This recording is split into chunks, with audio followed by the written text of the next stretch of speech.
Well, this is kind of shaping up to look like a place that Dr. Zeus comes from. That's okay. I'm using yellow ochre and a bit of burnt sienna, just a touch of ultramarine blue.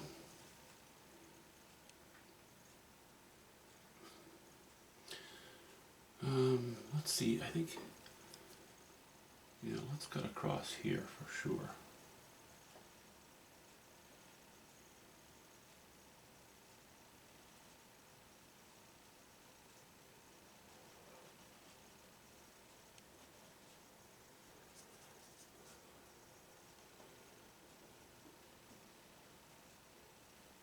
I think this mostly looks fairly intense because of the all of the green in the background,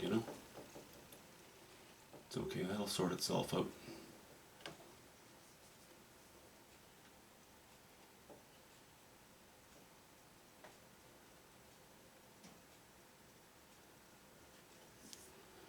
Okay, we broke that trunk, that's a good thing. This one's in the foreground. This one is a little bit farther back, but I think we'll allow it to catch a bit of light as well.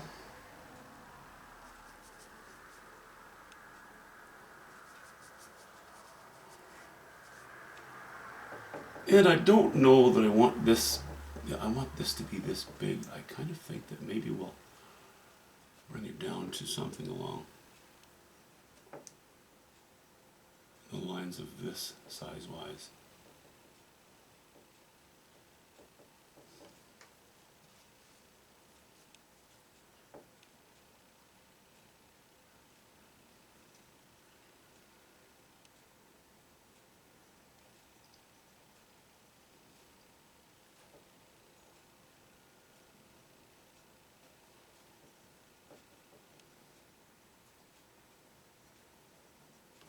Actually, I've gone a little too low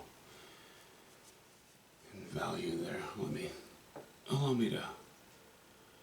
Allow me to let it catch a little more light. So we'll just put a little more yellow ochre and a stroke or two here. I think that's going to work. Yeah, I think that's all we're going to put on that one.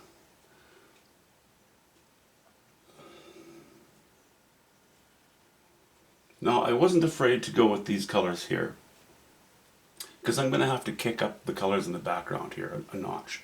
So I don't see that as being a problem. I think it's going to be just fine. Even though it may look a little odd right now, sometimes you just have to trust that it'll work out.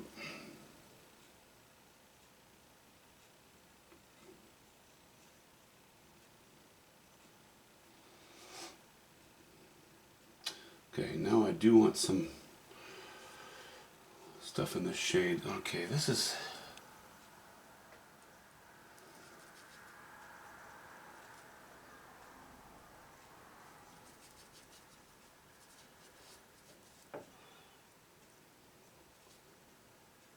a little bit of burnt sienna, a little bit of ultramarine blue, and very little yellow ochre. And we're getting towards the edge of the painting here. I don't want too much light right here.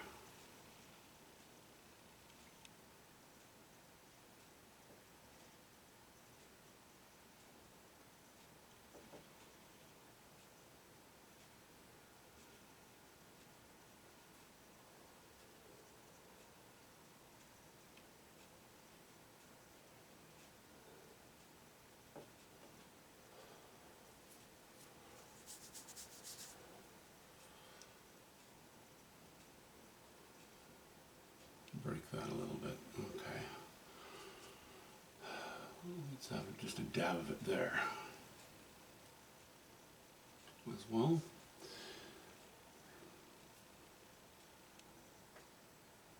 Okay, now let's go underneath that. Let's go underneath that canopy a little bit now.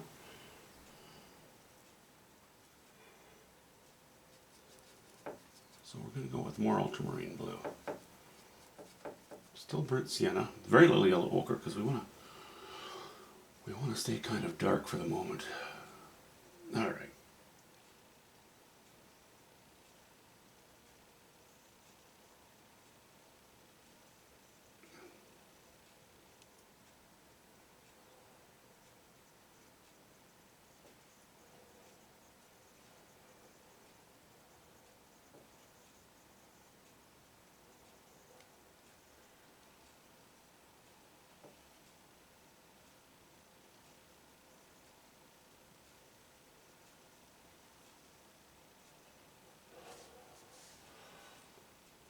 We're going to allow, we're going to leave a little bit of, leave a few black lines on here to represent some branches.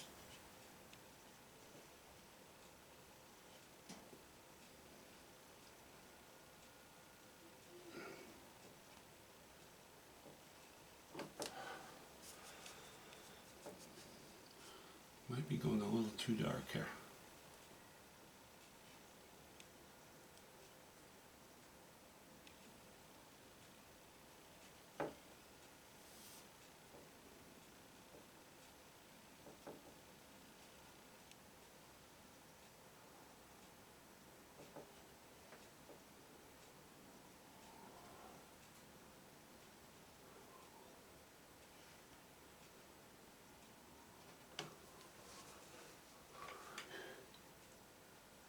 Okay.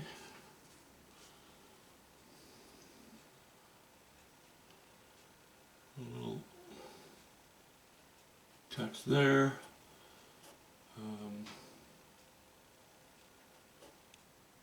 A drib here and a drab there.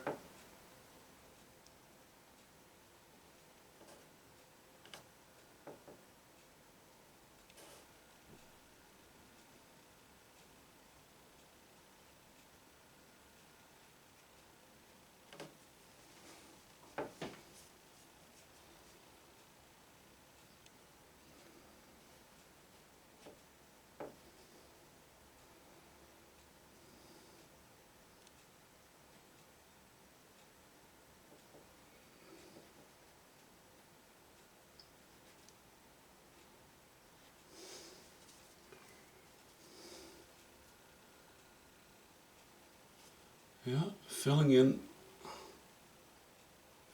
colors while we're designing. Actually, I will cut right across that.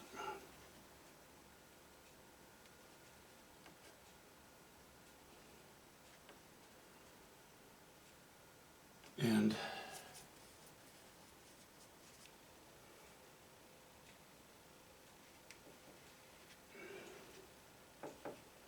we'll stay a little bit lighter right there.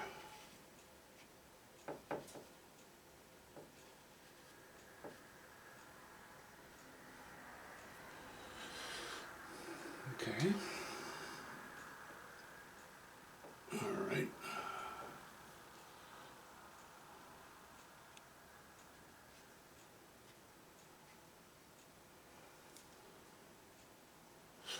Staying with the dark theme. More burnt sienna. A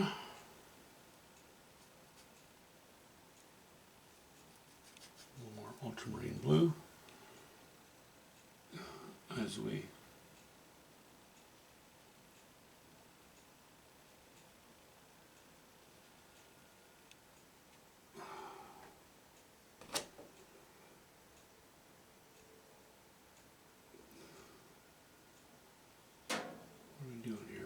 poke underneath the canopy like that.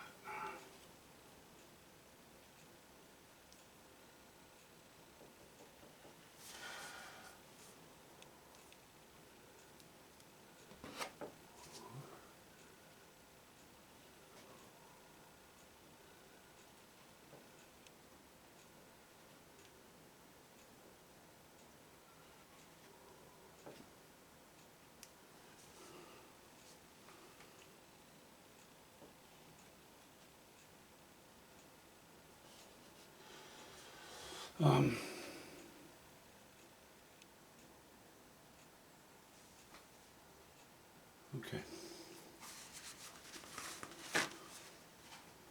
I'm using a number, what is this? This must be a 4? Yeah, it's a 4. Where's my other 4? I think I am using the better of the two. I'll just keep using the brush I'm using right now is in a little better shape than my other number 4, so we need some control on these trunks. So I'll just try to stay with a brush that's not too beat up.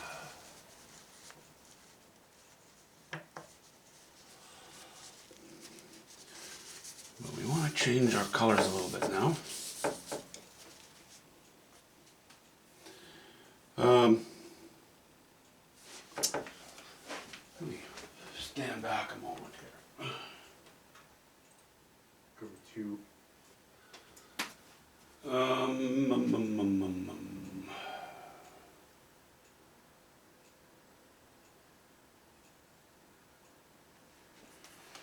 Boy, shall I just work with mostly raw umber or straight raw umber? Let me just put a little raw umber on my palette and do a test swatch.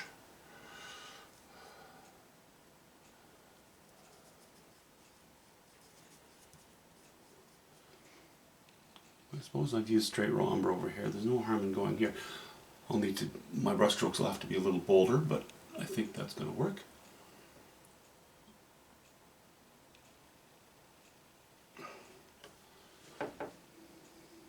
Yeah, that's okay. That'll be the main color. But I'm going to add a little bit of cobalt blue for the moment.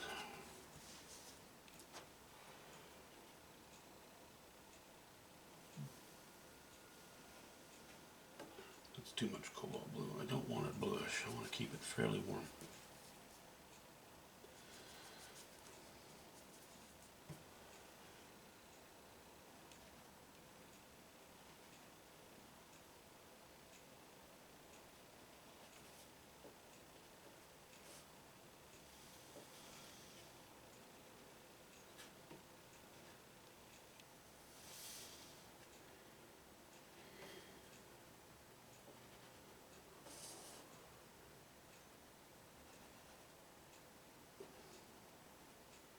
Not catching a lot of light up top in the upper reaches of the trunk. We're mostly going to be catching light at the bottom. Because of course as those trunks go into the canopy, they go into the shadow of the canopy. And the further back they are in the canopy, the more shadow they stay in. But I'm not putting detail on these trunks either. There's too much other stuff in the painting. We don't need a bunch of distraction.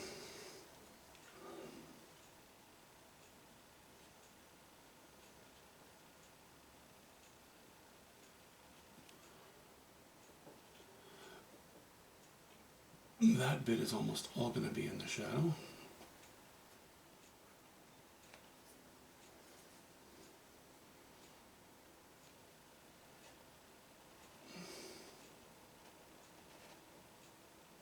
All this up here is going to be mostly in the shadow, pretty much in the shadow. I could I guess go even darker, but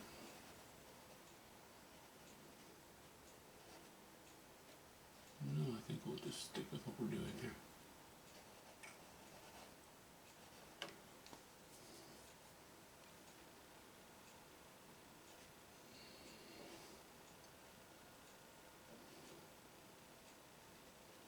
For jobs like this, I really do like to use quite a new brush, but I don't have that at the moment.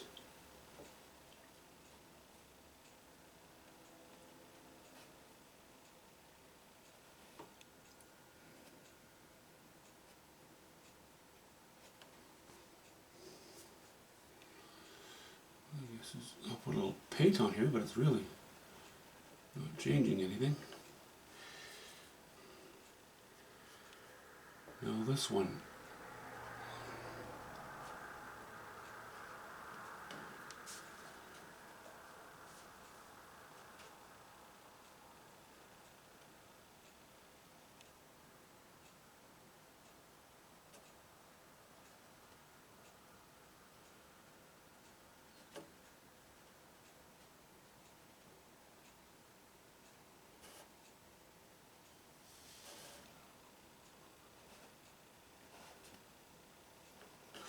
You know, why don't I pop some light on there now?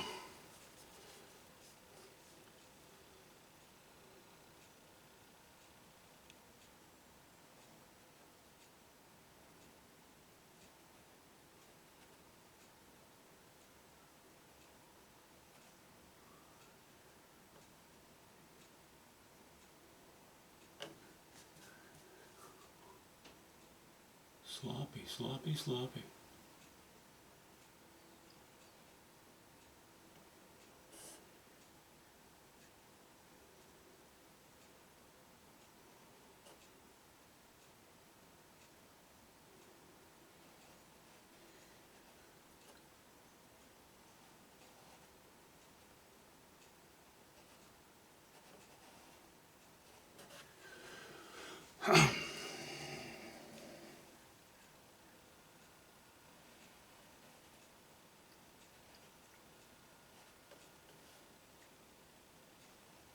Now right at the base of these trees, it's sitting down on the rock more or less. If not in direct sunlight, certainly in enough immediate ambient light around the base that it's going to catch plenty of light.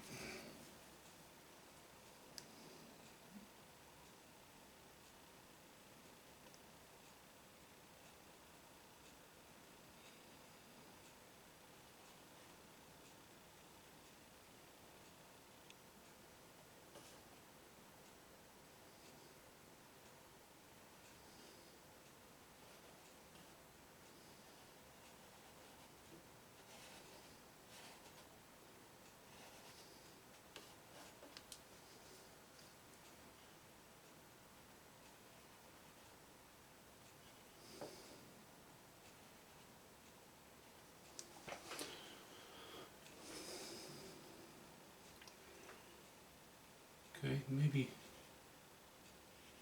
a little bit there, just a hint.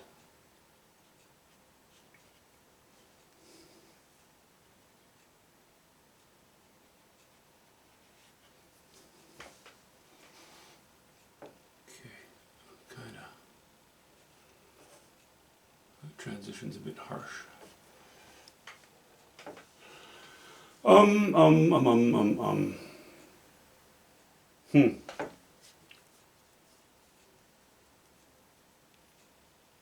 I think we'll run a little bit up here as well. Just a bit.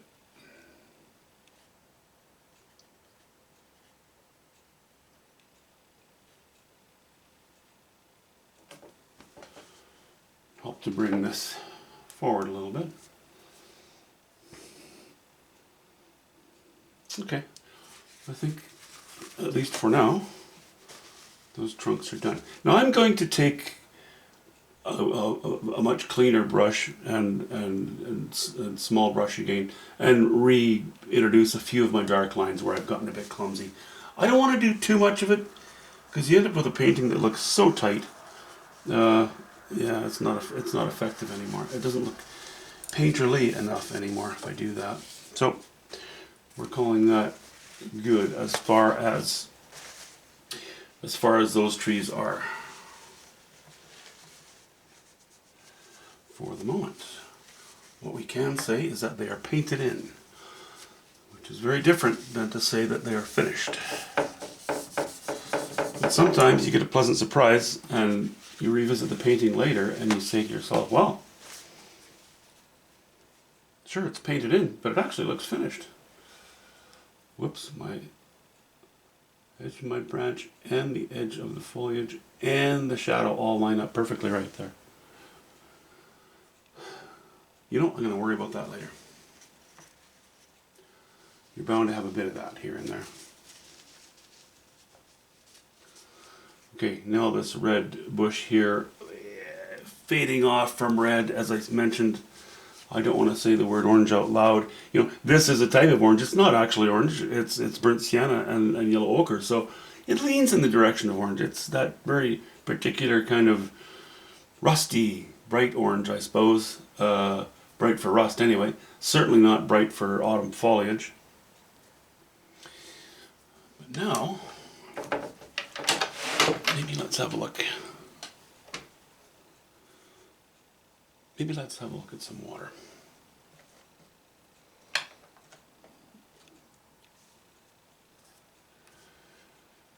Okay, I'm going to need to scrape off these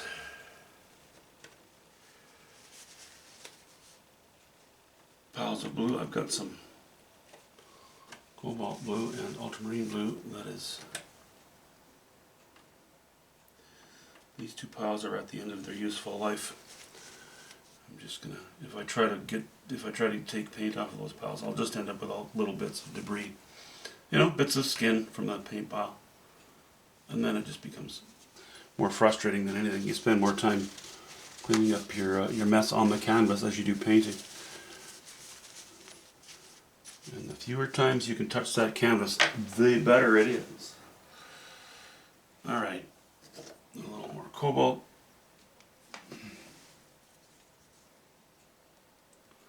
Some fresh stuff. And where are we here? With the channel. A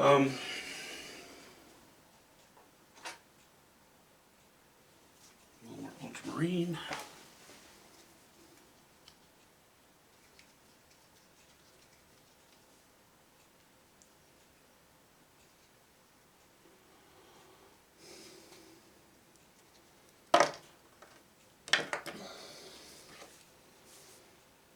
So, whoops, then I need more yellow ochre. Much more yellow ochre.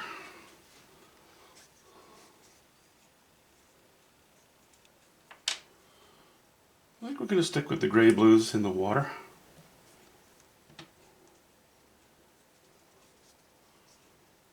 Mind you, I'm kind of tempted to go pick up some of these colors in here too. But because of the style that I'm using on this painting, if I go with certain colors, we're in danger of becoming too cartoony. Now, I know my paintings are cartoony to begin with. I don't mind that. I kind of like the look. Well, otherwise I wouldn't do it. But don't want to go too far down that road. You know, let's just start. Let's just play.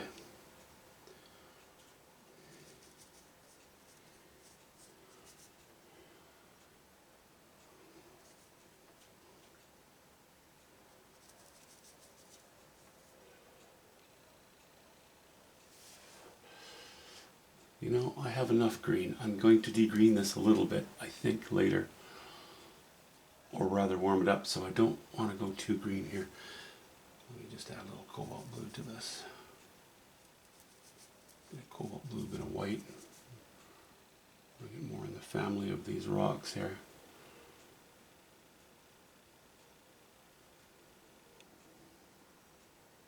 Yeah, I think that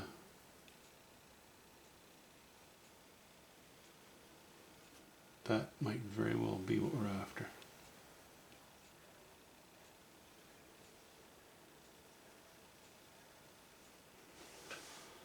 Okay, that's, well, I don't want to go any lighter than that for the moment.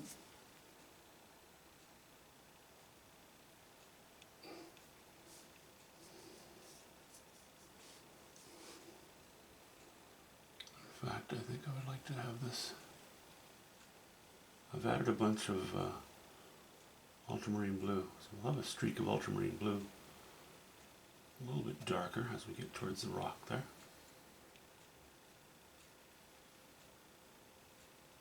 You know, because of the surface tension of water, and because the water is always disturbed a little bit as it touches the shore, I almost always lay some areas of lighter or higher value line right where the water meets the rock. Not the whole way across, but in certain areas. It helps to make the rock feel as though it's sitting in the water rather than just kind of floating, you know? Oh, you know what I mean?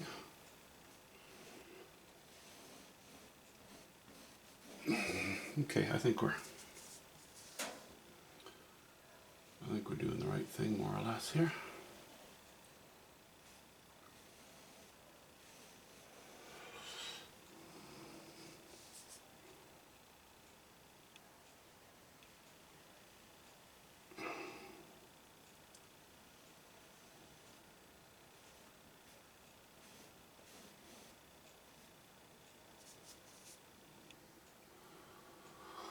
We'll go a little bit darker towards the right. So I'm going to add a little more ultramarine blue and a hint of burnt sienna, just to go darker, and keep the chroma down. Value down, chroma down.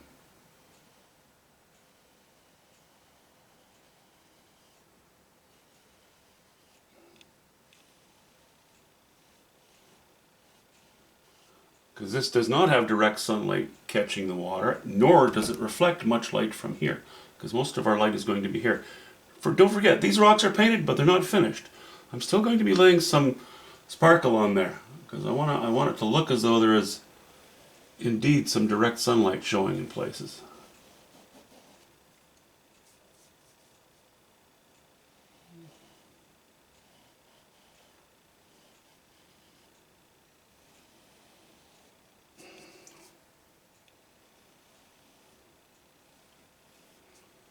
Oops, a little bit of debris. I don't like debris. You know what, this brush that I'm using right now is pretty much so close to brand new. I'm going to use this one, a little more worn out.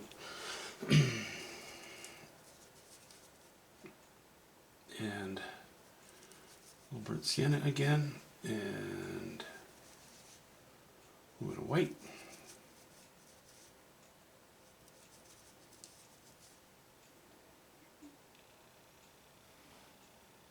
Oops.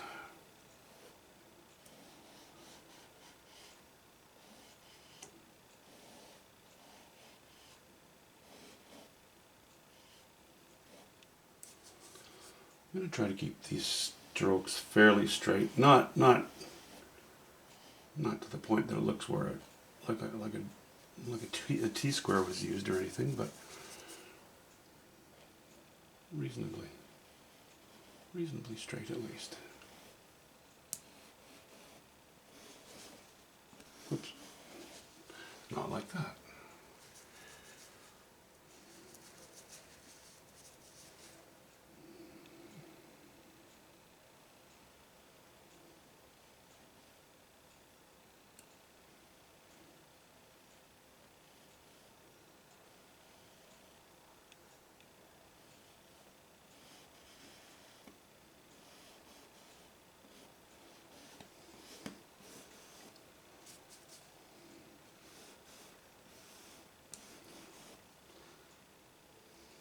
Okay.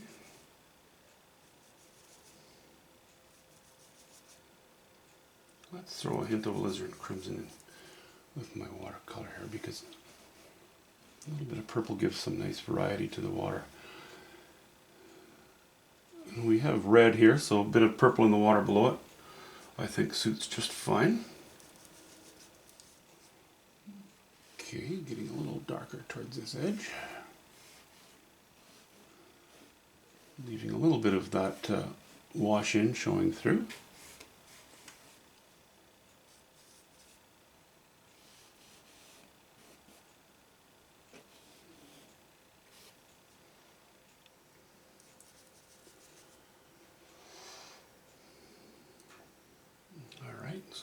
That's a bit of that, and then we'll go back to our ultramarine blue and burnt sienna.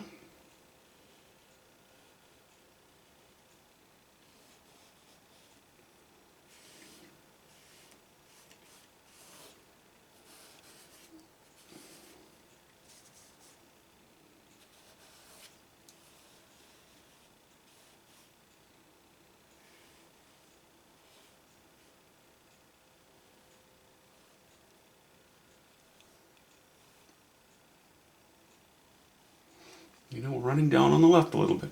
It's fine. That is the plan.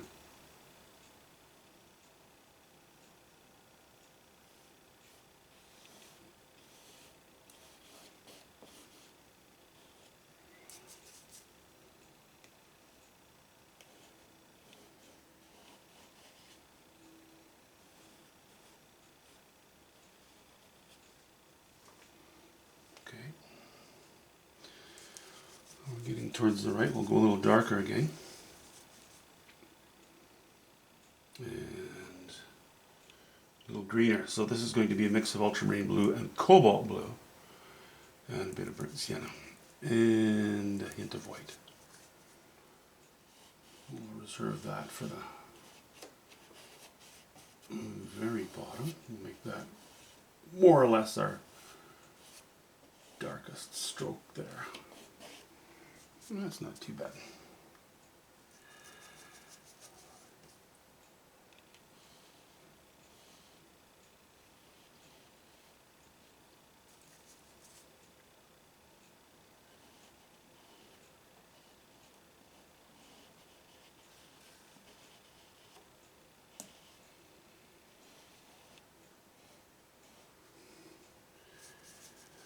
I'm not really painting, you know, it's not this I guess you couldn't really say, you couldn't call this video how to paint water, because really all I'm doing is filling space and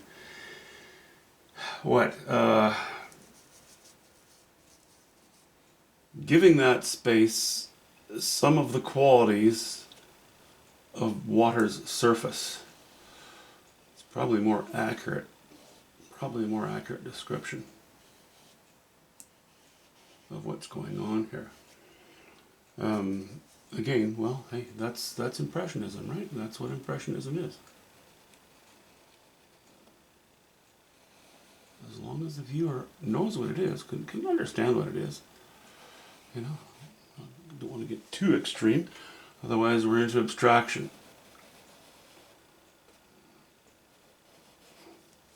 Hey, let me just stand up and have a little peek at that. That's very dark water, which doesn't hurt my feelings.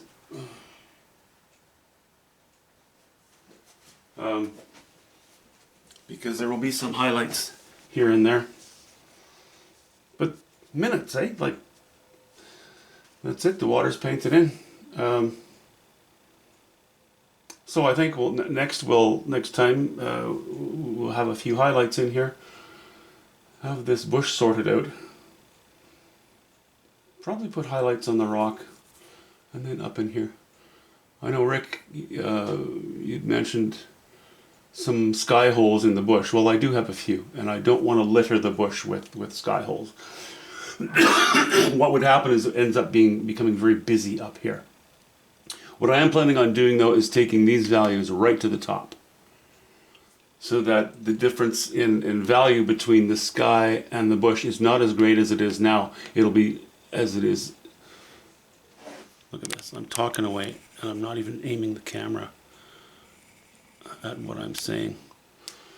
I'm going to take these values and bring them right to the edge, so that the difference in value between this blue and this green is very close. It'll be like this and this, because I want it to become less important rather than more. You know, punch this forward, push that back. Anyway, that's all good. I'm just going to keep playing with it. There's a little progress. Talk to you soon, guys. Actually, once again, I always forget to do this. Well, not always, but often.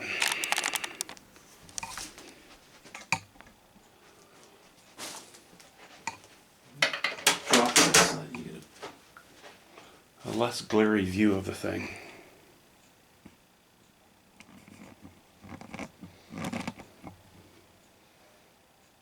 So you can see, that water is important, but you don't want it overwhelming. You don't want it to be the subject. You want it to be supportive of the subject. Okay, talk soon.